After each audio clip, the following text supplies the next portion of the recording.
차가운 새벽 공기가 강물을 감싸 안던 늦은 가을. 동이 트기 전에 고요함 속에 덕수는 작은 배 위에서 묵묵히 그물을 내리고 있었다.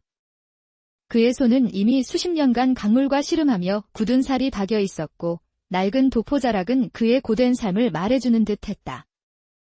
덕수는 이 작은 마을에서 나고 자라 평생을 강에서 물고기를 잡으며 살아온 순박한 어부였다.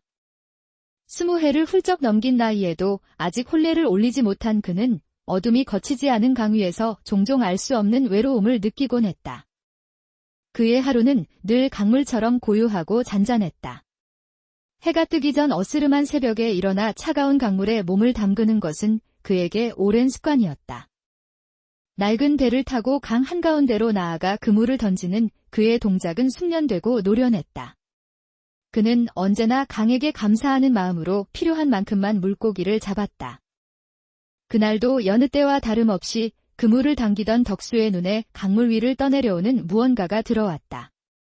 처음에는 나무 토막인가 싶었지만 이내 그것이 사람의 형상임을 깨닫고는 황급히 노를 저어 다가갔다. 가까이 다가가 보니 곱게 차려입은 여인이었다. 이미 정신을 잃은 듯 창백한 얼굴이었지만 그녀의 고운 옷차림과 단정한 매무새는 귀한 집 여식임을 짐작게 했다. 비단으로 지어진 듯한 고운 저고리와 치마는 물에 젖어 있었지만 그 빛깔과 섬세한 자수는 그녀의 신분이 평범하지 않음을 말해주고 있었다. 덕수는 망설일 틈도 없이 여인을 배 위로 끌어올렸다. 차가운 물에 오래 잠겨 있었는지 온몸이 싸늘했지만 다행히도 아직 숨은 붙어 있었다. 이런. 어찌 이런 일이. 덕수는 저도 모르게 중얼거리며 서둘러 여인을 자신의 오두막으로 옮겼다.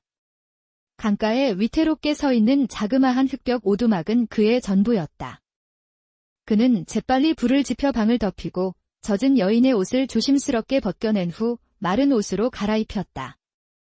솜으로 만든 두툼한 속옷과 포근한 이불로 여인의 차가운 몸을 감싸주었다. 그는 밤새도록 그녀의 곁을 지키며 간호했다. 찬물에 몸이 오래 잠겨 있었던 탓인지 여인은 밤새도록 열에 시달리며 신음했다. 덕수는 잠 못 이루고 그녀의 이마에 젖은 수건을 갈아주었다. 동이 트고 해가 중천에 떴을 무렵 여인은 가느다란 신음을 내며 눈을 떴다. 흐릿한 시선으로 덕수를 바라보는 그녀의 눈빛에는 두려움과 혼란이 가득했다. 덕수는 따뜻한 물을 떠주며 그녀를 안심시키려 했다. 괜찮으시오. 어디 아픈 데는 없으시오. 여인은 겨우 몸을 일으켰지만 자신이 누구인지 왜 이곳에 있는지 전혀 기억하지 못했다. 저는 아무것도 기억나지 않습니다. 제가 누구인지도 이곳이 어디인지도. 그녀의 목소리는 갈라져 있었고 눈에는 깊은 절망감이 비쳤다. 덕수는 그런 그녀를 보며 안타까움을 느꼈다. 걱정 마시오. 이곳에서 몸을 추스르시오. 기억이 돌아올 때까지는 내가 돌봐드리리다. 정말 감사드립니다. 저 같은 것을. 처음에는 낯선 환경에 불안해하던 여인도 덕수의 순박하고 진심 어린 보살핌에 점차 마음을 열었다. 강가에서 인연을 만났으니 연화, 연화, 라 부르면 어떻겠소? 연화라. 좋은 이름입니다. 연화는 기억을 잃었지만 고운 심성과 차분한 성품을 지닌 여인이었다. 그녀의 행동 하나하나에서는 귀하게 자란 품격이 느껴졌다.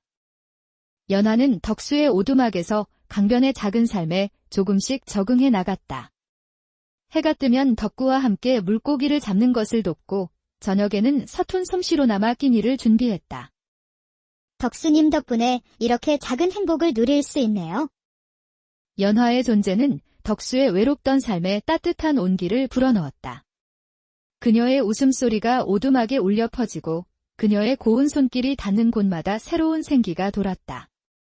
덕수는 연화에게 글을 가르쳐 주었고 연화는 빠르게 글을 익혔다. 그녀의 섬세한 필체와 깊이 있는 사고는 그녀가 평범한 신분이 아님을 느끼게 했다. 연화 아씨는 참으로 총명하오. 이리 빨리 글을 익히다니. 시간이 흐르면서 덕수는 연화를 향한 연정을 키워나갔고 그의 진심 어린 마음은 연화에게도 닿았다. 연화 역시 기억을 잃은 자신을 조건 없이 보살펴준 덕수에게 깊은 신뢰와 사랑을 느끼기 시작했다. 강가에서 함께 노을을 바라보고 밤하늘의 별을 헤아리며 두 사람은 소박한 미래를 꿈꿨다. 연화 씨. 아니, 연화야. 내 평생 그대를 이렇게 지켜주고 싶소. 덕수님. 저 또한 덕수님 곁을 떠나고 싶지 않습니다. 이 기억 없는 저를 받아주신 이는 덕수님뿐이니. 두 사람은 조용히 혼례를 올리기로 마음먹고 소박하지만 행복한 새 출발을 준비하고 있었다. 이 옷을 입고 덕수님과 함께라면 어디든 행복할 것입니다. 그들의 사랑은 강가에서 피어난 한 송이 연꽃처럼 아름답고 순수했다. 그러던 어느 날 마을에 낯선 사람들이 나타나기 시작했다. 그들은 하나같이 번듯한 옷차림에 예리한 눈빛을 지니고 있었다. 그들은 연화의 몽타주를 내밀며 마을 사람들에게 그녀를 본 적이 있는지 물어보고 다녔다. 이보시오. 혹시 이 그림과 닮은 여인을 보신 적이 덕수는 불길한 예감에 휩싸였다. 그는 연화에게 이 사실을 숨기려 했지만 그들의 탐문은 점점 덕수의 오두막으로 향하고 있었다. 덕수님, 왠지 마음이 편치 않습니다. 불길한 예감이 드는군요. 며칠 후 마을 어귀에 화려한 대형 가마와 여러 명의 가마꾼, 그리고 무장한 포졸들이 들이닥쳤다. 그들은 덕수의 오두막을 향해 거침없이 다가왔고 위압적인 모습으로 오두막을 에워쌌다. 가마에서 내린 한 중년의 사내는 위험 있는 풍채를 지닌 고관대작으로 보였다. 그의 옆에는 애가 타듯 초조해 보이는 부인이 서 있었다. 그들은 연화를 보자마자 격한 감정을 드러냈다. 이화야. 내 딸 이화야. 내 딸, 우리 이화. 부인은 연화를 끌어안고 오열했다. 혼란스러운 상황 속에서 연화는 그들을 알지 못했지만 낯설지 않은 익숙함이 그녀의 마음을 흔들었다. 그 순간 연화의 머릿속에 파편처럼 흩어져 있던 기억들이 거대한 파도처럼 밀려들어오기 시작했다. 그녀는 자신이 한양의 명문 사대부가의 고명딸 이화라는 사실을, 그리고 혼례를 앞두고 가던 중 산적들의 습격을 받았다는 것을 떠올렸다. 마지막 순간 그녀는 산적들의 더러운 손에 더럽혀지느니 차라리 죽음을 택하겠다며 절벽 아래 강물로 몸을 던졌던 것이다. 그날의 끔찍한 기억들이 생생하게 되살아나자 이화의 얼굴은 새하얗게 질렸다. 그녀는 혼란과 고통 속에서 신음했다. 연화야. 왜 그러시오, 연화야. 이화는 고통스러운 듯 몸을 떨며 덕수의 손길을 거부했다. 부모님의 품에 안겨 흐느끼던 이화는 비로소 자신을 찾아온 이들이 자신의 부모님이라는 것을 깨달았다. 어머니, 아버님, 그들은 이화가 실종된 후 그녀의 행방을 찾기 위해 몇 달에 걸쳐 전국을 수소문하고 다녔던 것이다. 이화는 부모님께 덕수와의 만남부터 사랑에 빠진 모든 과정을 눈물로 이야기했다. 제가 죽음의 문턱에 있을 때 덕수님이 저를 구해주셨어요. 기억을 잃은 저에게 연화라는 이름과 새로운 삶을 주신 분입니다. 이화의 부모님은 덕수에게 깊은 감사를 표하며 후한 사례를 약속했다. 그들은 덕수에게 값비싼 비단과 금은보화를 내밀었지만 덕수는 그 어떤 보상도 바라지 않았다. 저는 아무것도 바라지 않습니다. 그저 이화 아씨가 무사히 가족의 품으로 돌아가시면 그것으로 충분합니다. 이화는 부모님과 함께 한양으로 돌아가야 했고 덕수는 그녀를 떠나보내야 하는 현실에 가슴이 찢어지는 듯 했다. 이화 또한 덕수와의 행복했던 시간들을 잊을 수 없어 차마 발길이 떨어지지 않았다. 덕수님, 저를 잊지 말아주세요.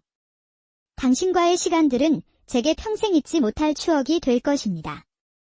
꼭 다시 만나요. 연화야. 잘 가시오. 다시 홀로 남겨진 덕수는 텅 빈 오두막에서 이화와의 추억을 곱씹으며 슬픔에 잠겼다. 그의 세상은 다시 차가운 강물처럼 고독해졌다. 이화가 한양으로 돌아간 후 덕구의 삶은 다시금 고독으로 채워졌다. 그의 오두막은 연화의 웃음소리가 사라진 후 싸늘하게 식어버렸다. 밤이 되면 그는 오두막 평상에 앉아 강 건너 한양 방향을 하염없이 바라보곤 했다. 그는 연화가 떠나기 전 건넸던 연꽃 문양이 새겨진 작은 비단 주머니를 만지작거렸다. 그것은 그의 유일한 흔적이자 소중한 증표였다. 연화야. 그대가 보고 싶소. 한편 한양으로 돌아간 이화의 삶 또한 순탄치 않았다. 덕수와의 사랑은 그녀의 마음속에 깊이 박혀 있었다.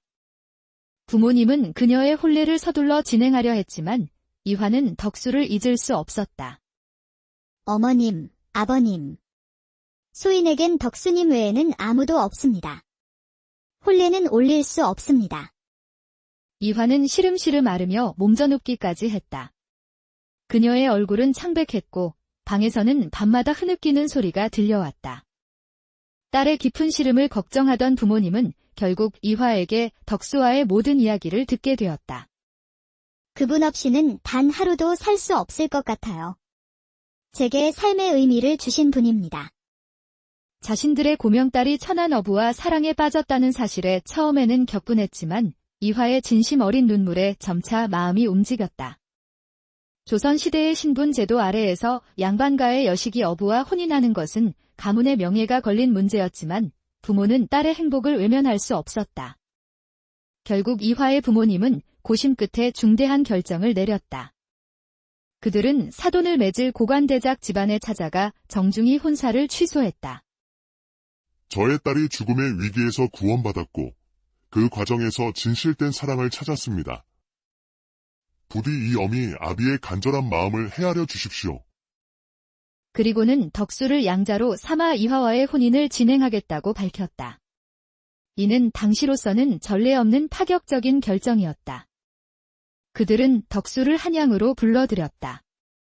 덕수는 난생 처음 겪는 한양의 웅장함에 어리둥절했지만 이화의 부모님 앞에서 당당하게 자신의 마음을 밝혔다. 소인, 비록 미천한 어부이나 아씨를 향한 마음만은 그 누구에게도 뒤지지 않습니다. 목숨을 걸고 아씨를 지킬 것을 맹세합니다. 덕수의 진실된 고백은 이화의 부모님을 감동시켰다. 덕수, 자네. 이제부터 우리 가문의 양자가 되어주게.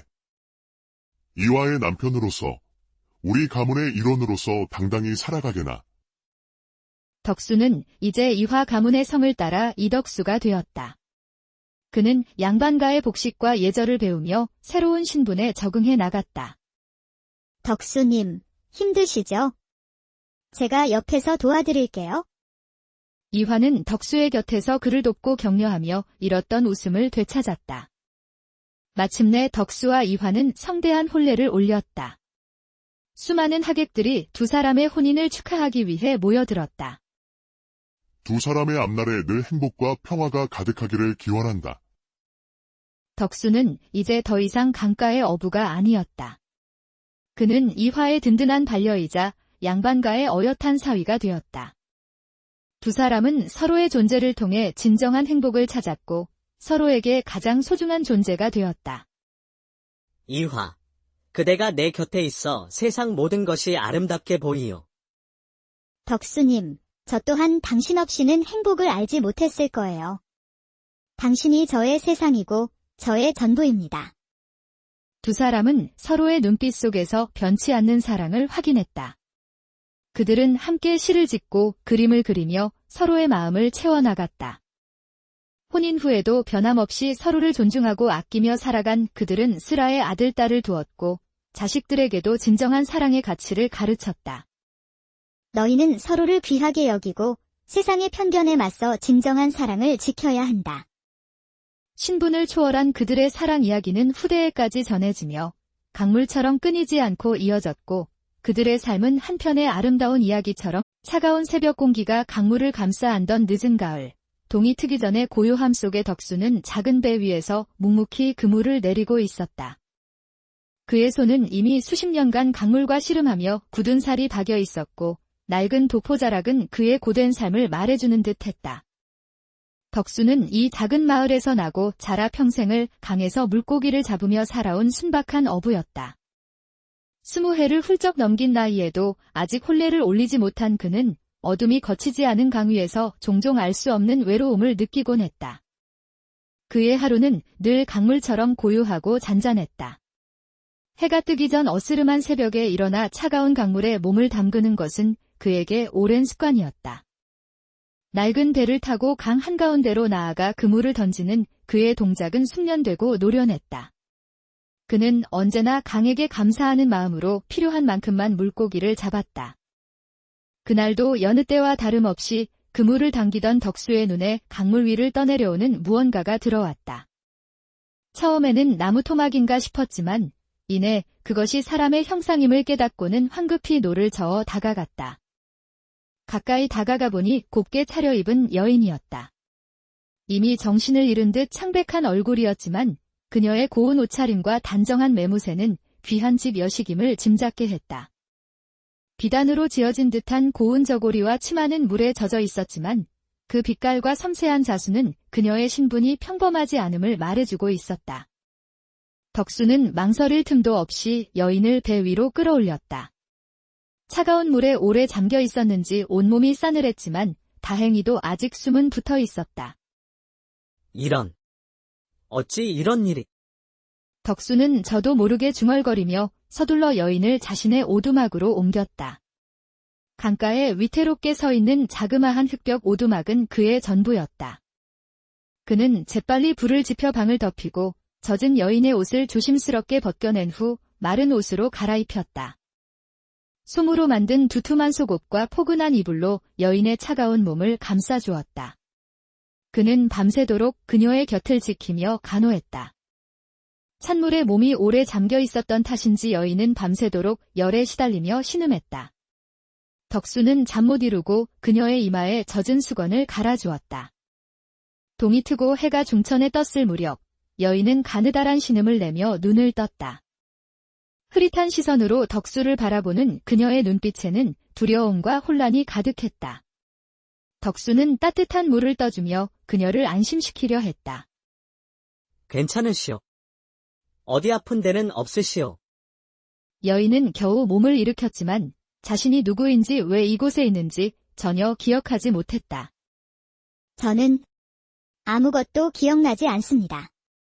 제가 누구인지도 이곳이 어디인지도. 그녀의 목소리는 갈라져 있었고 눈에는 깊은 절망감이 비쳤다. 덕수는 그런 그녀를 보며 안타까움을 느꼈다. 걱정 마시오.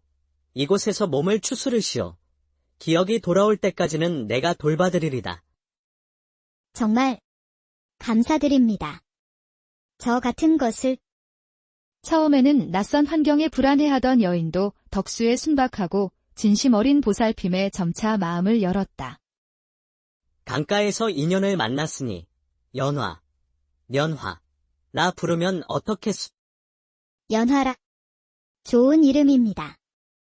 연화는 기억을 잃었지만 고운 심성과 차분한 성품을 지닌 여인이었다. 그녀의 행동 하나하나에서는 귀하게 자란 품격이 느껴졌다. 연화는 덕수의 오두막에서 강변의 작은 삶에 조금씩 적응해 나갔다. 해가 뜨면 덕구와 함께 물고기를 잡는 것을 돕고 저녁에는 서툰 솜씨로나마 끼니를 준비했다. 덕수님 덕분에 이렇게 작은 행복을 누릴 수 있네요. 연화의 존재는 덕수의 외롭던 삶에 따뜻한 온기를 불어넣었다. 그녀의 웃음소리가 오두막에 울려 퍼지고 그녀의 고운 손길이 닿는 곳마다 새로운 생기가 돌았다. 덕수는 연화에게 글을 가르쳐 주었고 연화는 빠르게 글을 익혔다. 그녀의 섬세한 필체와 깊이 있는 사고는 그녀가 평범한 신분이 아님을 느끼게 했다. 연화 아씨는 참으로 총명하오. 이리 빨리 글을 익히다니. 시간이 흐르면서 덕수는 연화를 향한 연정을 키워나갔고 그의 진심 어린 마음은 연화에게도 닿았다. 연화 역시 기억을 잃은 자신을 조건 없이 보살펴준 덕수에게 깊은 신뢰와 사랑을 느끼기 시작했다. 강가에서 함께 노을을 바라보고 밤하늘의 별을 헤아리며 두 사람은 소박한 미래를 꿈꿨다. 연화 아씨. 아니, 연화야. 내 평생 그대를 이렇게 지켜주고 싶소. 덕수님. 저 또한 덕수님 곁을 떠나고 싶지 않습니다. 이 기억 없는 저를 받아주신 이는 덕수님뿐이니 두 사람은 조용히 혼례를 올리기로 마음먹고 소박하지만 행복한 새 출발을 준비하고 있었다. 이 옷을 입고 덕수님과 함께라면 어디든 행복할 것입니다. 그들의 사랑은 강가에서 피어난 한 송이 연꽃처럼 아름답고 순수했다. 그러던 어느 날 마을에 낯선 사람들이 나타나기 시작했다. 그들은 하나같이 번듯한 옷차림에 예리한 눈빛을 지니고 있었다. 그들은 연화의 몽타주를 내밀며 마을 사람들에게 그녀를 본 적이 있는지 물어보고 다녔다. 이보시오. 혹시 이 그림과 닮은 여인을 보신 적이 덕수는 불길한 예감에 휩싸였다. 그는 연화에게 이 사실을 숨기려 했지만 그들의 탐문은 점점 덕수의 오두막으로 향하고 있었다. 덕수님, 왠지 마음이 편치 않습니다. 불길한 예감이 드는군요. 며칠 후 마을 어귀에 화려한 대형 가마와 여러 명의 가마꾼, 그리고 무장한 포졸들이 들이닥쳤다. 그들은 덕수의 오두막을 향해 거침없이 다가왔고 위압적인 모습으로 오두막을 에워쌌다. 가마에서 내린 한 중년의 사내는 위험 있는 풍채를 지닌 고관대작으로 보였다. 그의 옆에는 애가 타듯 초조해 보이는 부인이 서 있었다. 그들은 연화를 보자마자 격한 감정을 드러냈다. 이화야. 내 딸 이화야.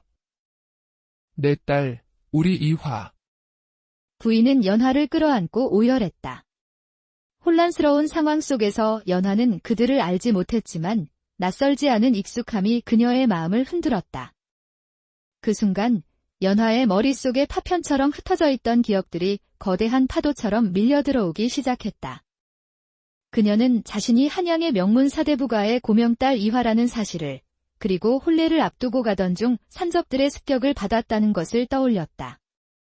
마지막 순간 그녀는 산적들의 더러운 손에 더럽혀지느니 차라리 죽음을 택하겠다며 절벽 아래 강물로 몸을 던졌던 것이다. 그날의 끔찍한 기억들이 생생하게 되살아나자 이화의 얼굴은 새하얗게 질렸다. 그녀는 혼란과 고통 속에서 신음했다. 연화야. 왜 그러시오, 연화야. 이화는 고통스러운 듯 몸을 떨며 덕수의 손길을 거부했다. 부모님의 품에 안겨 흐느끼던 이화는 비로소 자신을 찾아온 이들이 자신의 부모님이라는 것을 깨달았다. 어머니, 아버님, 그들은 이화가 실종된 후 그녀의 행방을 찾기 위해 몇 달에 걸쳐 전국을 수소문하고 다녔던 것이다. 이화는 부모님께 덕수와의 만남부터 사랑에 빠진 모든 과정을 눈물로 이야기했다. 제가 죽음의 문턱에 있을 때 덕수님이 저를 구해주셨어요. 기억을 잃은 저에게 연화라는 이름과 새로운 삶을 주신 분입니다. 이화의 부모님은 덕수에게 깊은 감사를 표하며 후한 사례를 약속했다. 그들은 덕수에게 값비싼 비단과 금은보화를 내밀었지만 덕수는 그 어떤 보상도 바라지 않았다. 저는 아무것도 바라지 않습니다. 그저 이화 아씨가 무사히 가족의 품으로 돌아가시면 그것으로 충분합니다. 이화는 부모님과 함께 한양으로 돌아가야 했고 덕수는 그녀를 떠나보내야 하는 현실에 가슴이 찢어지는 듯 했다. 이화 또한 덕수와의 행복했던 시간들을 잊을 수 없어 차마 발길이 떨어지지 않았다. 덕수님, 저를 잊지 말아주세요. 당신과의 시간들은 제게 평생 잊지 못할 추억이 될 것입니다. 꼭 다시 만나요. 연화야. 잘 가시오. 다시 홀로 남겨진 덕수는 텅 빈 오두막에서 이화와의 추억을 곱씹으며 슬픔에 잠겼다. 그의 세상은 다시 차가운 강물처럼 고독해졌다. 이화가 한양으로 돌아간 후 덕구의 삶은 다시금 고독으로 채워졌다. 그의 오두막은 연화의 웃음소리가 사라진 후 싸늘하게 식어버렸다. 밤이 되면 그는 오두막 평상에 앉아 강 건너 한양 방향을 하염없이 바라보곤 했다. 그는 연화가 떠나기 전 건넸던 연꽃 문양이 새겨진 작은 비단 주머니를 만지작거렸다. 그것은 그의 유일한 흔적이자 소중한 증표였다. 연화야. 그대가 보고 싶소. 한편 한양으로 돌아간 이화의 삶 또한 순탄치 않았다. 덕수와의 사랑은 그녀의 마음속에 깊이 박혀 있었다. 부모님은 그녀의 혼례를 서둘러 진행하려 했지만 이화는 덕수를 잊을 수 없었다. 어머님, 아버님. 소인에겐 덕수님 외에는 아무도 없습니다. 혼례는 올릴 수 없습니다. 이화는 시름시름 앓으며 몸져눕기까지 했다. 그녀의 얼굴은 창백했고 방에서는 밤마다 흐느끼는 소리가 들려왔다. 딸의 깊은 시름을 걱정하던 부모님은 결국 이화에게 덕수와의 모든 이야기를 듣게 되었다. 그분 없이는 단 하루도 살 수 없을 것 같아요. 제게 삶의 의미를 주신 분입니다. 자신들의 고명딸이 천한 어부와 사랑에 빠졌다는 사실에 처음에는 격분했지만 이화의 진심 어린 눈물에 점차 마음이 움직였다. 조선시대의 신분 제도 아래에서 양반가의 여식이 어부와 혼인하는 것은 가문의 명예가 걸린 문제였지만 부모는 딸의 행복을 외면할 수 없었다. 결국 이화의 부모님은 고심 끝에 중대한 결정을 내렸다. 그들은 사돈을 맺을 고관대작 집안에 찾아가 정중히 혼사를 취소했다. 저의 딸이 죽음의 위기에서 구원받았고 그 과정에서 진실된 사랑을 찾았습니다. 부디 이 어미 아비의 간절한 마음을 헤아려 주십시오. 그리고는 덕수를 양자로 삼아 이화와의 혼인을 진행하겠다고 밝혔다. 이는 당시로서는 전례 없는 파격적인 결정이었다. 그들은 덕수를 한양으로 불러들였다. 덕수는 난생 처음 겪는 한양의 웅장함에 어리둥절했지만 이화의 부모님 앞에서 당당하게 자신의 마음을 밝혔다. 소인, 비록 미천한 어부이나 아씨를 향한 마음만은 그 누구에게도 뒤지지 않습니다. 목숨을 걸고 아씨를 지킬 것을 맹세합니다. 덕수의 진실된 고백은 이화의 부모님을 감동시켰다. 덕수, 자네. 이제부터 우리 가문의 양자가 되어주게. 이화의 남편으로서, 우리 가문의 일원으로서 당당히 살아가게나. 덕수는 이제 이화 가문의 성을 따라 이덕수가 되었다. 그는 양반가의 복식과 예절을 배우며 새로운 신분에 적응해 나갔다. 덕수님, 힘드시죠? 제가 옆에서 도와드릴게요. 이화는 덕수의 곁에서 그를 돕고 격려하며 잃었던 웃음을 되찾았다. 마침내 덕수와 이화는 성대한 혼례를 올렸다. 수많은 하객들이 두 사람의 혼인을 축하하기 위해 모여들었다. 두 사람의 앞날에 늘 행복과 평화가 가득하기를 기원한다. 덕수는 이제 더 이상 강가의 어부가 아니었다. 그는 이화의 든든한 반려이자 양반가의 어엿한 사위가 되었다. 두 사람은 서로의 존재를 통해 진정한 행복을 찾았고 서로에게 가장 소중한 존재가 되었다. 이화, 그대가 내 곁에 있어 세상 모든 것이 아름답게 보이요. 덕수님, 저 또한 당신 없이는 행복을 알지 못했을 거예요. 당신이 저의 세상이고 저의 전부입니다. 두 사람은 서로의 눈빛 속에서 변치 않는 사랑을 확인했다. 그들은 함께 시를 짓고 그림을 그리며 서로의 마음을 채워나갔다. 혼인 후에도 변함없이 서로를 존중하고 아끼며 살아간 그들은 슬아의 아들, 딸을 두었고 자식들에게도 진정한 사랑의 가치를 가르쳤다. 너희는 서로를 귀하게 여기고 세상의 편견에 맞서 진정한 사랑을 지켜야 한다. 신분을 초월한 그들의 사랑 이야기는 후대에까지 전해지며 강물처럼 끊이지 않고 이어졌고 그들의 삶은 한편의 아름다운 이야기처럼 차가운 새벽 공기가 강물을 감싸 안던 늦은 가을, 동이 트기 전에 고요함 속의 덕수는 작은 배 위에서 묵묵히 그물을 내리고 있었다. 그의 손은 이미 수십 년간 강물과 씨름하며 굳은 살이 박여 있었고 낡은 도포자락은 그의 고된 삶을 말해주는 듯했다. 덕수는 이 작은 마을에서 나고 자라 평생을 강에서 물고기를 잡으며 살아온 순박한 어부였다. 20해를 훌쩍 넘긴 나이에도 아직 혼례를 올리지 못한 그는 어둠이 거치지 않은 강 위에서 종종 알 수 없는 외로움을 느끼곤 했다. 그의 하루는 늘 강물처럼 고요하고 잔잔했다. 해가 뜨기 전 어스름한 새벽에 일어나 차가운 강물에 몸을 담그는 것은 그에게 오랜 습관이었다. 낡은 배를 타고 강 한가운데로 나아가 그물을 던지는 그의 동작은 숙련되고 노련했다. 그는 언제나 강에게 감사하는 마음으로 필요한 만큼만 물고기를 잡았다. 그날도 여느 때와 다름없이 그물을 당기던 덕수의 눈에 강물 위를 떠내려오는 무언가가 들어왔다. 처음에는 나무 토막인가 싶었지만 이내 그것이 사람의 형상임을 깨닫고는 황급히 노를 저어 다가갔다. 가까이 다가가 보니 곱게 차려입은 여인이었다. 이미 정신을 잃은 듯 창백한 얼굴이었지만 그녀의 고운 옷차림과 단정한 매무새는 귀한 집 여식임을 짐작케 했다.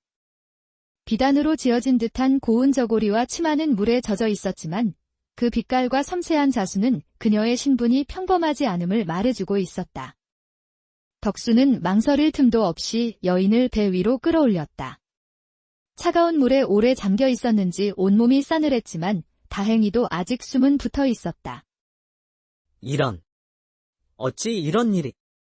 덕수는 저도 모르게 중얼거리며 서둘러 여인을 자신의 오두막으로 옮겼다. 강가에 위태롭게 서 있는 자그마한 흙벽 오두막은 그의 전부였다.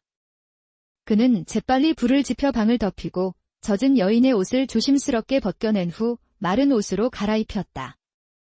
솜으로 만든 두툼한 속옷과 포근한 이불로 여인의 차가운 몸을 감싸주었다. 그는 밤새도록 그녀의 곁을 지키며 간호했다. 찬물에 몸이 오래 잠겨 있었던 탓인지 여인은 밤새도록 열에 시달리며 신음했다. 덕수는 잠 못 이루고 그녀의 이마에 젖은 수건을 갈아주었다. 동이 트고 해가 중천에 떴을 무렵 여인은 가느다란 신음을 내며 눈을 떴다. 흐릿한 시선으로 덕수를 바라보는 그녀의 눈빛에는 두려움과 혼란이 가득했다. 덕수는 따뜻한 물을 떠주며 그녀를 안심시키려 했다. 괜찮으시오. 어디 아픈 데는 없으시오. 여인은 겨우 몸을 일으켰지만 자신이 누구인지 왜 이곳에 있는지 전혀 기억하지 못했다. 저는 아무것도 기억나지 않습니다. 제가 누구인지도 이곳이 어디인지도. 그녀의 목소리는 갈라져 있었고 눈에는 깊은 절망감이 비쳤다. 덕수는 그런 그녀를 보며 안타까움을 느꼈다. 걱정 마시오. 이곳에서 몸을 추스르시오. 기억이 돌아올 때까지는 내가 돌봐드리리다. 정말 감사드립니다. 저 같은 것을. 처음에는 낯선 환경에 불안해하던 여인도 덕수의 순박하고 진심 어린 보살핌에 점차 마음을 열었다. 강가에서 인연을 만났으니 연화, 연화라 부르면 어떻겠소? 연화라. 좋은 이름입니다. 연화는 기억을 잃었지만 고운 심성과 차분한 성품을 지닌 여인이었다. 그녀의 행동 하나하나에서는 귀하게 자란 품격이 느껴졌다. 연화는 덕수의 오두막에서 강변의 작은 삶에 조금씩 적응해 나갔다. 해가 뜨면 덕구와 함께 물고기를 잡는 것을 돕고 저녁에는 서툰 솜씨로나마 끼니를 준비했다. 덕수님 덕분에 이렇게 작은 행복을 누릴 수 있네요. 연화의 존재는 덕수의 외롭던 삶에 따뜻한 온기를 불어넣었다. 그녀의 웃음소리가 오두막에 울려 퍼지고 그녀의 고운 손길이 닿는 곳마다 새로운 생기가 돌았다. 덕수는 연화에게 글을 가르쳐 주었고 연화는 빠르게 글을 익혔다. 그녀의 섬세한 필체와 깊이 있는 사고는 그녀가 평범한 신분이 아님을 느끼게 했다. 연화 아씨는 참으로 총명하오. 이리 빨리 글을 익히다니. 시간이 흐르면서 덕수는 연화를 향한 연정을 키워나갔고 그의 진심 어린 마음은 연화에게도 닿았다. 연화 역시 기억을 잃은 자신을 조건 없이 보살펴준 덕수에게 깊은 신뢰와 사랑을 느끼기 시작했다. 강가에서 함께 노을을 바라보고 밤하늘의 별을 헤아리며 두 사람은 소박한 미래를 꿈꿨다. 연화 아씨. 아니, 연화야. 내 평생 그대를 이렇게 지켜주고 싶소. 덕수님. 저 또한 덕수님 곁을 떠나고 싶지 않습니다. 이 기억 없는 저를 받아주신 이는 덕수님뿐이니. 두 사람은 조용히 혼례를 올리기로 마음먹고 소박하지만 행복한 새 출발을 준비하고 있었다. 이 옷을 입고 덕수님과 함께라면 어디든 행복할 것입니다.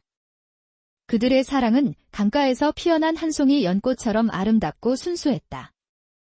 그러던 어느 날 마을에 낯선 사람들이 나타나기 시작했다. 그들은 하나같이 번듯한 옷차림에 예리한 눈빛을 지니고 있었다. 그들은 연화의 몽타주를 내밀며 마을 사람들에게 그녀를 본 적이 있는지 물어보고 다녔다. 이보시오. 혹시 이 그림과 닮은 여인을 보신 적이 덕수는 불길한 예감에 휩싸였다. 그는 연화에게 이 사실을 숨기려 했지만 그들의 탐문은 점점 덕수의 오두막으로 향하고 있었다. 덕수님, 왠지 마음이 편치 않습니다. 불길한 예감이 드는군요. 며칠 후 마을 어귀에 화려한 대형 가마와 여러 명의 가마꾼, 그리고 무장한 포졸들이 들이닥쳤다. 그들은 덕수의 오두막을 향해 거침없이 다가왔고 위압적인 모습으로 오두막을 에워쌌다. 가마에서 내린 한 중년의 사내는 위험 있는 풍채를 지닌 고관대작으로 보였다. 그의 옆에는 애가 타듯 초조해 보이는 부인이 서 있었다. 그들은 연화를 보자마자 격한 감정을 드러냈다. 이화야. 내 딸 이화야. 내 딸, 우리 이화. 부인은 연화를 끌어안고 오열했다. 혼란스러운 상황 속에서 연화는 그들을 알지 못했지만 낯설지 않은 익숙함이 그녀의 마음을 흔들었다. 그 순간 연화의 머릿속에 파편처럼 흩어져 있던 기억들이 거대한 파도처럼 밀려들어오기 시작했다. 그녀는 자신이 한양의 명문 사대부가의 고명딸 이화라는 사실을, 그리고 혼례를 앞두고 가던 중 산적들의 습격을 받았다는 것을 떠올렸다. 마지막 순간 그녀는 산적들의 더러운 손에 더럽혀지느니 차라리 죽음을 택하겠다며 절벽 아래 강물로 몸을 던졌던 것이다. 그날의 끔찍한 기억들이 생생하게 되살아나자 이화의 얼굴은 새하얗게 질렸다. 그녀는 혼란과 고통 속에서 신음했다. 연화야. 왜 그러시오, 연화야. 이화는 고통스러운 듯 몸을 떨며 덕수의 손길을 거부했다. 부모님의 품에 안겨 흐느끼던 이화는 비로소 자신을 찾아온 이들이 자신의 부모님이라는 것을 깨달았다. 어머니, 아버님, 그들은 이화가 실종된 후 그녀의 행방을 찾기 위해 몇 달에 걸쳐 전국을 수소문하고 다녔던 것이다. 이화는 부모님께 덕수와의 만남부터 사랑에 빠진 모든 과정을 눈물로 이야기했다. 제가 죽음의 문턱에 있을 때 덕수님이 저를 구해주셨어요. 기억을 잃은 저에게 연화라는 이름과 새로운 삶을 주신 분입니다. 이화의 부모님은 덕수에게 깊은 감사를 표하며 후한 사례를 약속했다. 그들은 덕수에게 값비싼 비단과 금은보화를 내밀었지만 덕수는 그 어떤 보상도 바라지 않았다. 저는 아무것도 바라지 않습니다. 그저 이화 아씨가 무사히 가족의 품으로 돌아가시면 그것으로 충분합니다. 이화는 부모님과 함께 한양으로 돌아가야 했고 덕수는 그녀를 떠나보내야 하는 현실에 가슴이 찢어지는 듯 했다. 이화 또한 덕수와의 행복했던 시간들을 잊을 수 없어 차마 발길이 떨어지지 않았다. 덕수님, 저를 잊지 말아주세요. 당신과의 시간들은 제게 평생 잊지 못할 추억이 될 것입니다. 꼭 다시 만나요. 연화야. 잘 가시오.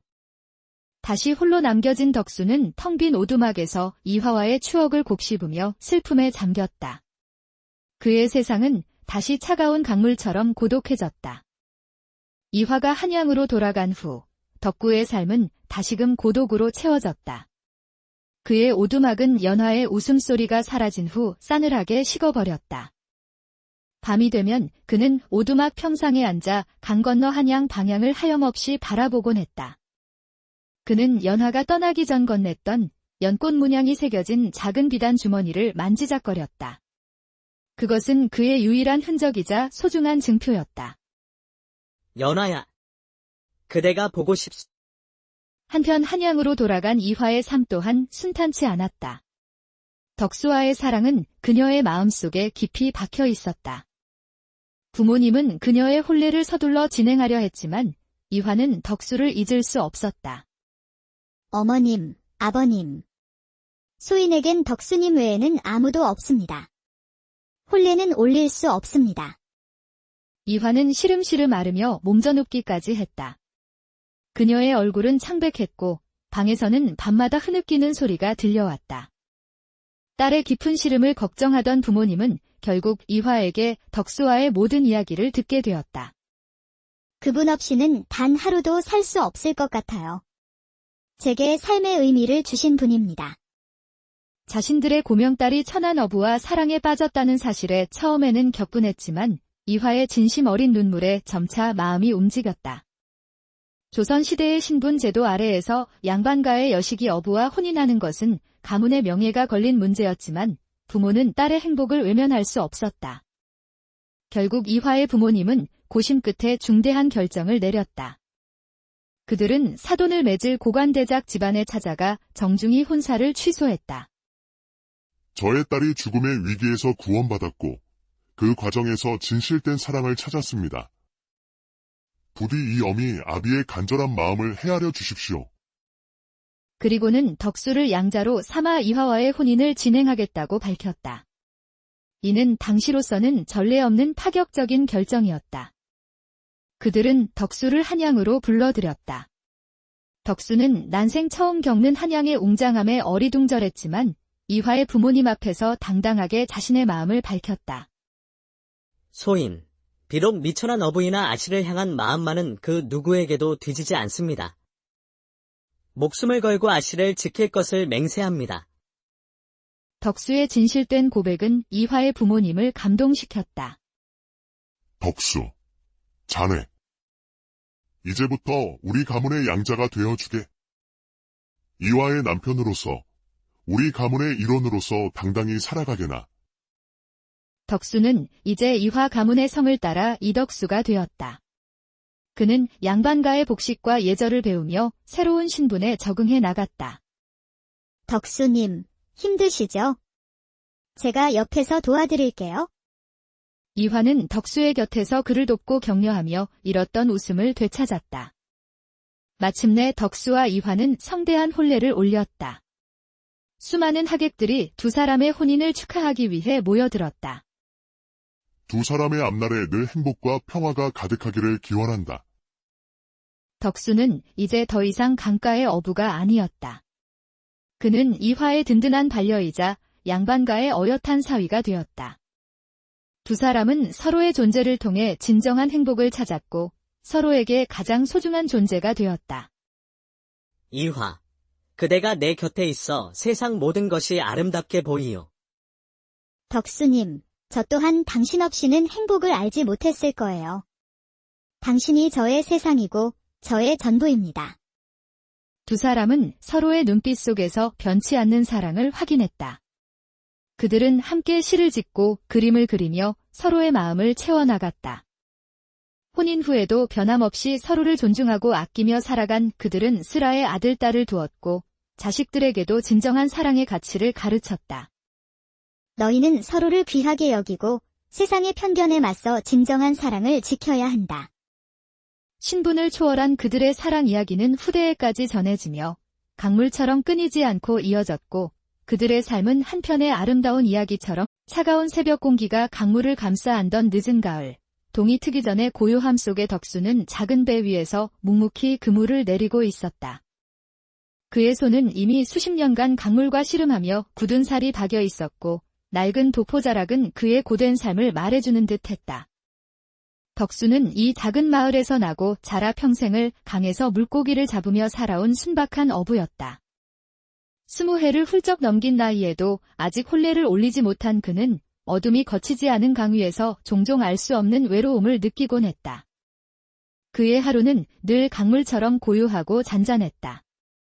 해가 뜨기 전 어스름한 새벽에 일어나 차가운 강물에 몸을 담그는 것은 그에게 오랜 습관이었다. 낡은 배를 타고 강 한가운데로 나아가 그물을 던지는 그의 동작은 숙련되고 노련했다. 그는 언제나 강에게 감사하는 마음으로 필요한 만큼만 물고기를 잡았다. 그날도 여느 때와 다름없이 그물을 당기던 덕수의 눈에 강물 위를 떠내려오는 무언가가 들어왔다. 처음에는 나무 토막인가 싶었지만 이내 그것이 사람의 형상임을 깨닫고는 황급히 노를 저어 다가갔다. 가까이 다가가 보니 곱게 차려입은 여인이었다. 이미 정신을 잃은 듯 창백한 얼굴이었지만 그녀의 고운 옷차림과 단정한 매무새는 귀한 집 여식임을 짐작게 했다. 비단으로 지어진 듯한 고운 저고리와 치마는 물에 젖어 있었지만 그 빛깔과 섬세한 자수는 그녀의 신분이 평범하지 않음을 말해주고 있었다. 덕수는 망설일 틈도 없이 여인을 배 위로 끌어올렸다. 차가운 물에 오래 잠겨 있었는지 온몸이 싸늘했지만 다행히도 아직 숨은 붙어 있었다. 이런. 어찌 이런 일이. 덕수는 저도 모르게 중얼거리며 서둘러 여인을 자신의 오두막으로 옮겼다. 강가에 위태롭게 서 있는 자그마한 흙벽 오두막은 그의 전부였다. 그는 재빨리 불을 지펴 방을 덮이고 젖은 여인의 옷을 조심스럽게 벗겨낸 후 마른 옷으로 갈아입혔다. 솜으로 만든 두툼한 속옷과 포근한 이불로 여인의 차가운 몸을 감싸주었다. 그는 밤새도록 그녀의 곁을 지키며 간호했다. 찬물에 몸이 오래 잠겨 있었던 탓인지 여인은 밤새도록 열에 시달리며 신음했다. 덕수는 잠 못 이루고 그녀의 이마에 젖은 수건을 갈아주었다. 동이 트고 해가 중천에 떴을 무렵 여인은 가느다란 신음을 내며 눈을 떴다. 흐릿한 시선으로 덕수를 바라보는 그녀의 눈빛에는 두려움과 혼란이 가득했다. 덕수는 따뜻한 물을 떠주며 그녀를 안심시키려 했다. 괜찮으시오. 어디 아픈 데는 없으시오. 여인은 겨우 몸을 일으켰지만 자신이 누구인지 왜 이곳에 있는지 전혀 기억하지 못했다. 저는 아무것도 기억나지 않습니다. 제가 누구인지도 이곳이 어디인지도. 그녀의 목소리는 갈라져 있었고 눈에는 깊은 절망감이 비쳤다. 덕수는 그런 그녀를 보며 안타까움을 느꼈다. 걱정 마시오. 이곳에서 몸을 추스르시오. 기억이 돌아올 때까지는 내가 돌봐드리리다. 정말 감사드립니다. 저 같은 것을. 처음에는 낯선 환경에 불안해하던 여인도 덕수의 순박하고 진심 어린 보살핌에 점차 마음을 열었다. 강가에서 인연을 만났으니 연화, 연화, 나 부르면 어떻겠소? 연화라. 좋은 이름입니다. 연화는 기억을 잃었지만 고운 심성과 차분한 성품을 지닌 여인이었다. 그녀의 행동 하나하나에서는 귀하게 자란 품격이 느껴졌다. 연화는 덕수의 오두막에서 강변의 작은 삶에 조금씩 적응해 나갔다. 해가 뜨면 덕구와 함께 물고기를 잡는 것을 돕고 저녁에는 서툰 솜씨로나마 끼니를 준비했다. 덕수님 덕분에 이렇게 작은 행복을 누릴 수 있네요. 연화의 존재는 덕수의 외롭던 삶에 따뜻한 온기를 불어넣었다. 그녀의 웃음소리가 오두막에 울려 퍼지고 그녀의 고운 손길이 닿는 곳마다 새로운 생기가 돌았다. 덕수는 연화에게 글을 가르쳐 주었고 연화는 빠르게 글을 익혔다. 그녀의 섬세한 필체와 깊이 있는 사고는 그녀가 평범한 신분이 아님을 느끼게 했다. 연화 아씨는 참으로 총명하오. 이리 빨리 글을 익히다니. 시간이 흐르면서 덕수는 연화를 향한 연정을 키워나갔고 그의 진심 어린 마음은 연화에게도 닿았다.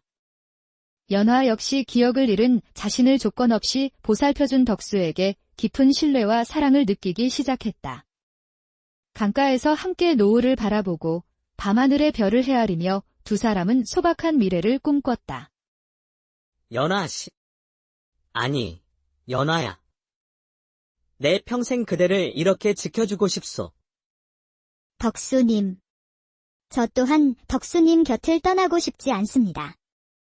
이 기억 없는 저를 받아주신 이는 덕수님뿐이니.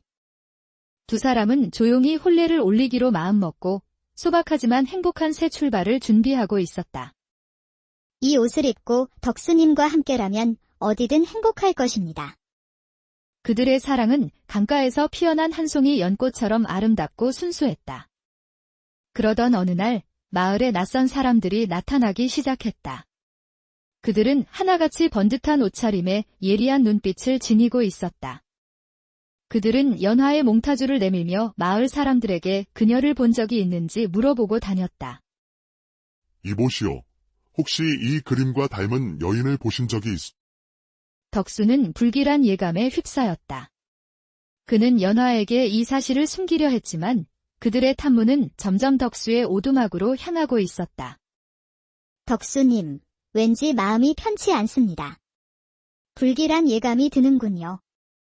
며칠 후 마을 어귀에 화려한 대형 가마와 여러 명의 가마꾼, 그리고 무장한 포졸들이 들이닥쳤다. 그들은 덕수의 오두막을 향해 거침없이 다가왔고 위압적인 모습으로 오두막을 에워쌌다. 가마에서 내린 한 중년의 사내는 위험 있는 풍채를 지닌 고관대작으로 보였다. 그의 옆에는 애가 타듯 초조해 보이는 부인이 서 있었다. 그들은 연화를 보자마자 격한 감정을 드러냈다. 이화야. 내 딸 이화야. 내 딸, 우리 이화. 부인은 연화를 끌어안고 오열했다. 혼란스러운 상황 속에서 연화는 그들을 알지 못했지만 낯설지 않은 익숙함이 그녀의 마음을 흔들었다. 그 순간 연화의 머릿속에 파편처럼 흩어져 있던 기억들이 거대한 파도처럼 밀려들어오기 시작했다. 그녀는 자신이 한양의 명문 사대부가의 고명딸 이화라는 사실을, 그리고 혼례를 앞두고 가던 중 산적들의 습격을 받았다는 것을 떠올렸다. 마지막 순간 그녀는 산적들의 더러운 손에 더럽혀지느니 차라리 죽음을 택하겠다며 절벽 아래 강물로 몸을 던졌던 것이다. 그날의 끔찍한 기억들이 생생하게 되살아나자 이화의 얼굴은 새하얗게 질렸다. 그녀는 혼란과 고통 속에서 신음했다. 연화야. 왜 그러시오, 연화야. 이화는 고통스러운 듯 몸을 떨며 덕수의 손길을 거부했다. 부모님의 품에 안겨 흐느끼던 이화는 비로소 자신을 찾아온 이들이 자신의 부모님이라는 것을 깨달았다.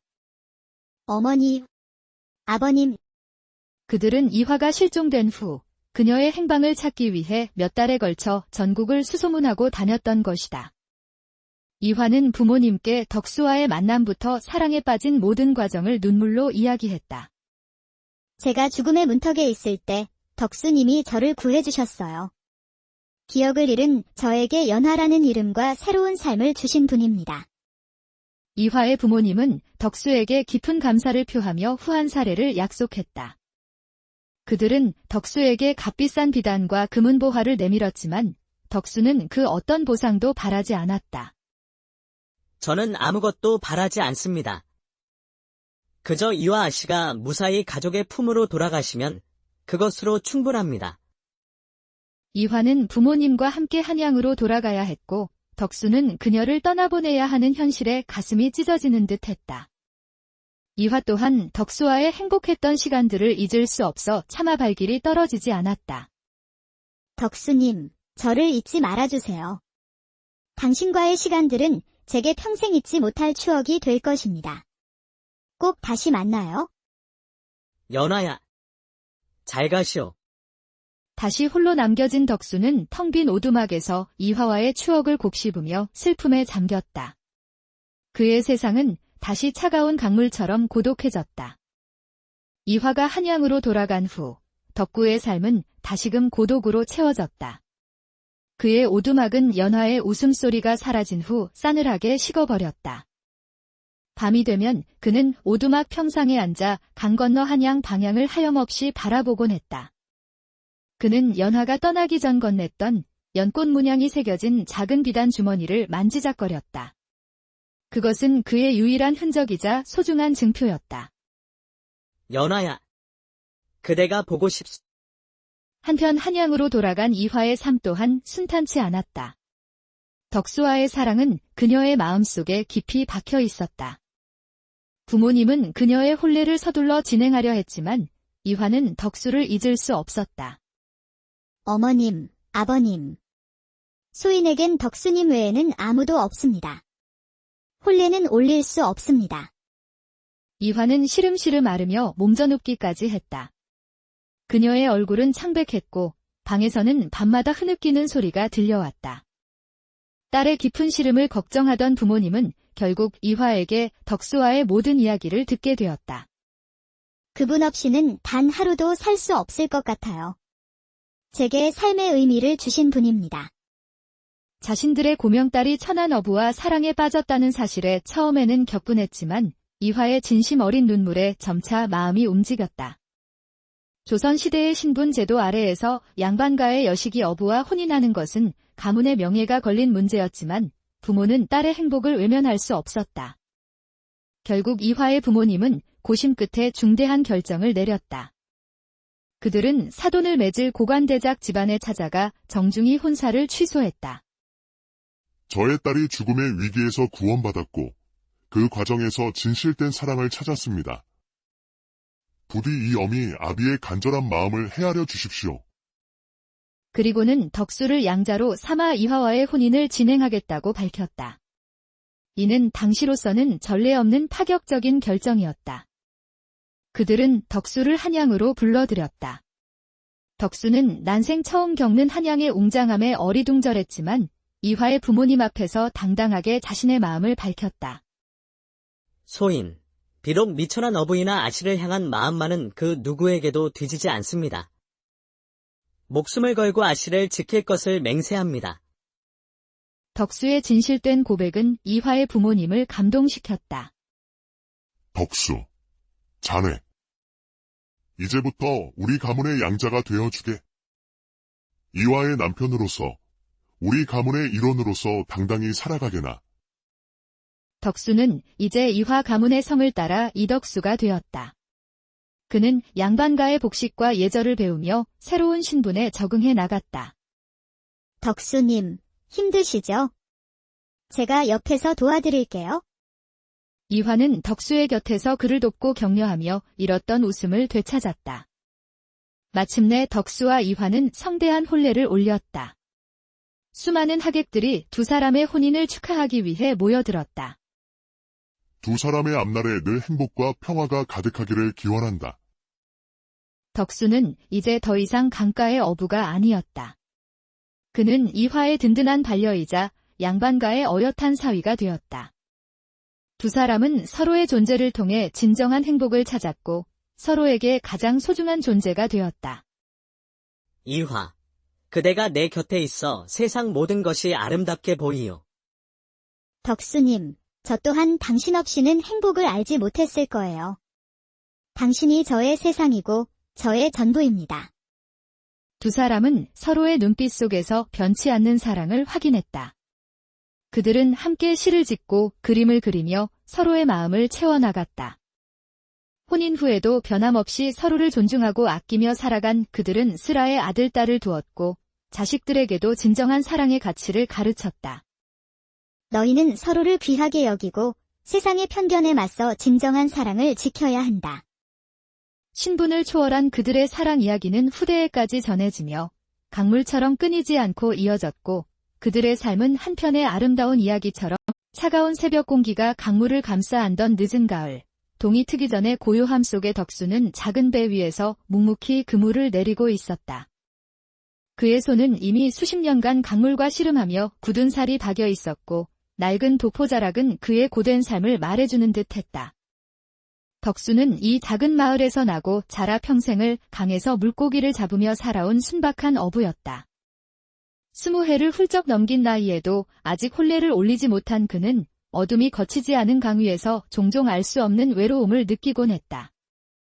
그의 하루는 늘 강물처럼 고요하고 잔잔했다. 해가 뜨기 전 어스름한 새벽에 일어나 차가운 강물에 몸을 담그는 것은 그에게 오랜 습관이었다. 낡은 배를 타고 강 한가운데로 나아가 그물을 던지는 그의 동작은 숙련되고 노련했다. 그는 언제나 강에게 감사하는 마음으로 필요한 만큼만 물고기를 잡았다. 그날도 여느 때와 다름없이 그물을 당기던 덕수의 눈에 강물 위를 떠내려오는 무언가가 들어왔다. 처음에는 나무 토막인가 싶었지만 이내 그것이 사람의 형상임을 깨닫고는 황급히 노를 저어 다가갔다. 가까이 다가가 보니 곱게 차려입은 여인이었다. 이미 정신을 잃은 듯 창백한 얼굴이었지만 그녀의 고운 옷차림과 단정한 매무새는 귀한 집 여식임을 짐작게 했다. 비단으로 지어진 듯한 고운 저고리와 치마는 물에 젖어 있었지만 그 빛깔과 섬세한 자수는 그녀의 신분이 평범하지 않음을 말해주고 있었다. 덕수는 망설일 틈도 없이 여인을 배 위로 끌어올렸다. 차가운 물에 오래 잠겨 있었는지 온몸이 싸늘했지만 다행히도 아직 숨은 붙어 있었다. 이런. 어찌 이런 일이. 덕수는 저도 모르게 중얼거리며 서둘러 여인을 자신의 오두막으로 옮겼다. 강가에 위태롭게 서 있는 자그마한 흙벽 오두막은 그의 전부였다. 그는 재빨리 불을 지펴 방을 덮이고 젖은 여인의 옷을 조심스럽게 벗겨낸 후 마른 옷으로 갈아입혔다.